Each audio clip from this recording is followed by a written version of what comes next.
Hello hi friends. ఎంతో కాలం నిలవ ఉండే టమాటా పచ్చడి చాలా సింపుల్ అండ్ టేస్టీగా చాలా తక్కువ ఇంగ్రీడియంట్స్తో ఎలా చేయాలో చూపిస్తానండి. ముందుగా మంచి టమాటాలు తీసుకొని ఫ్రెష్గా వాష్ చేసి తోడిచి ఇలా వీడియోలో చూపిస్తున్న విధంగా సన్న ముక్కలు కట్ చేసుకొని పక్కన రెడీ ఉంచుకోండి.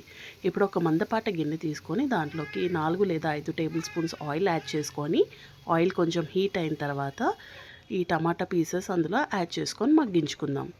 నేను దగ్గర ఒక 5 కిలోల టమాటాలు తీసుకున్నాను. దానికి ఒక 100 గ్రాముల చింతపండు దాకా తీసుకొని అది కూడా వేసుకొని ఈ టమాటాలన్నిటినీ మంచిగా దగ్గరికి మగ్గించుకోవాలి. ఈ మగ్గించుకోవడమే పెద్ద ప్రాసెస్ అనమాట. మిగతాదంతా చాలా సింపుల్గా అయిపోతుంది. సో మంచిగా వాటర్ లేకుండా మగ్గించుకోవాలి. అండ్ ఈ ప్రాసెస్ అంతా మూత పెట్టకుండా చేయాలి. మూత పెట్టడం వల్ల మళ్ళీ వాటర్ అనేది ఎక్స్ట్రాక్ట్ అవుతుంది కాబట్టి మూత లేకుండానే మగ్గించుకోవాలి. ఇలా వీడియోలో చూపిస్తున్న విధంగా కలుపుకుంటూ మగ్గించుకుందాం. సో ఇప్పుడు టమాటా రేటు కొంచెం తగ్గాయి కాబట్టి ఇలా నిల్వ పచ్చడి చేసుకొని పెట్టుకుంటే మనకి వేడివేడి అన్నంలో కానీ ఇడ్లీల్లోకి, దోశల్లోకి, చపాతీల్లోకి ఎమర్జెన్సీ చాలా బాగుంటుందన్నమాట. మెయిన్లీ వేడివేడి అన్నంలోకి సూపర్ ఉంటుంది. సో ఇలా కలుపుకొని మగ్గించుకోవడం వల్ల మీకు అడుగు అంటకుండా ఉంటుంది, లేదు అంటే అడుగు అంటేస్తుంది. సో ఇలా వీడియోలో చూపిస్తున్న విధంగా స్మాష్ చేసుకుంటూ కలపాలి. సో దట్ మంచి పేస్ట్ అవుతుందన్నమాట ఇది. సో ఎటువంటి వాటర్ లేకుండా మగ్గించుకుందాం. చూసారా, వేసినప్పుడు మొత్తం గిన్నె నిండా ఉండే ఇప్పుడు ఆల్మోస్ట్ గిన్నె సగానికి అయింది. సో అంతే కదా, టమాటాలు మగ్గితే కొంచెం దగ్గరకు అయిపోతుంది కదా. సో చూసారా, వాటర్ అన్నీ అయిపోయినాయి. ఇప్పుడు ఇది ఆల్మోస్ట్ రెడీ అయిపోయినట్టే పేస్ట్. ఇప్పుడు ఈ పేస్ట్ని చల్లారడానికి పక్కన ఉంచుకుందాం. ఇప్పుడు ఇది చల్లారిన తర్వాత అన్నీ దీంట్లోనే కలిపేస్తాం. మళ్ళీ మళ్ళీ మిక్సీ ఏం పట్టక్కర్లేదు. ఇప్పుడు మనము దీని పౌడర్, ఒక మసాలా పౌడర్ ప్రిపేర్ చేసుకుందాం. ఒక టేబుల్ స్పూన్ ఆవాలు, 3 టేబుల్ స్పూన్స్ జీలకర్ర, 2 టేబుల్ స్పూన్స్ మెంతులు ఇవి యాడ్ చేసుకొని, ధనియాలు ఉంటే ఒక టేబుల్ స్పూన్ యాడ్ చేసుకొని డ్రై రోస్ట్ చేసుకోండి. నా దగ్గర ధనియాలు లేవు కాబట్టి నేను ఇది మిక్సీ పట్టేటప్పుడు ధనియా పౌడర్ యాడ్ చేస్తాను. సో ఈ మంచిగా డ్రై రోస్ట్ చేసుకోవాలి. మంచి అరోమా వచ్చేదాకా ఫ్రై చేసుకొని మెత్తటి పౌడర్ చేసుకోవాలి మిక్సీలో వేసుకొని. చూడండి, ఇప్పుడు నా దగ్గర ధనియాలు లేవు కాబట్టి నేను పౌడర్ యాడ్ చేస్తున్నాను. ధనియా పౌడర్ వేసుకొని మంచి పేస్ట్ చేసుకొని పక్కన ఉంచుకుందాం.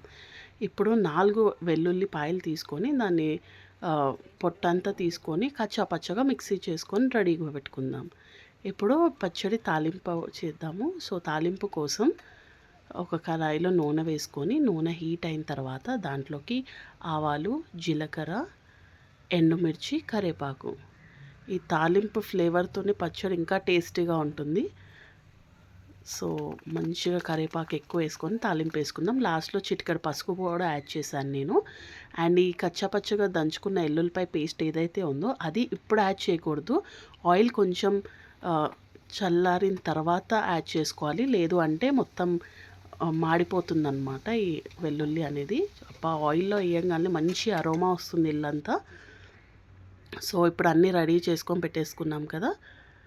కారం, ఉప్పు అండ్ ఈ జీలకర్ర మెంతుల పౌడరు ఇవన్నీ టమాటా పేస్ట్లో యాడ్ చేసేసుకొని తాలింపు కూడా యాడ్ చేసుకొని మంచిగా కలుపుకోవాలి.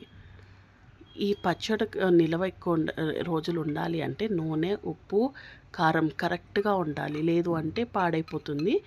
సో మనం ఏం చేయాలంటే మనం చెక్ చేసుకొని నూనె తక్కువ అయితే మళ్ళీ కాచి చల్లార్చుకొని కలుపుకోవాలి. అండ్ ఉప్పు, కారం కూడా ఇదే టైంలో చెక్ చేసుకొని కరెక్ట్గా యాడ్ చేసుకోవాలి.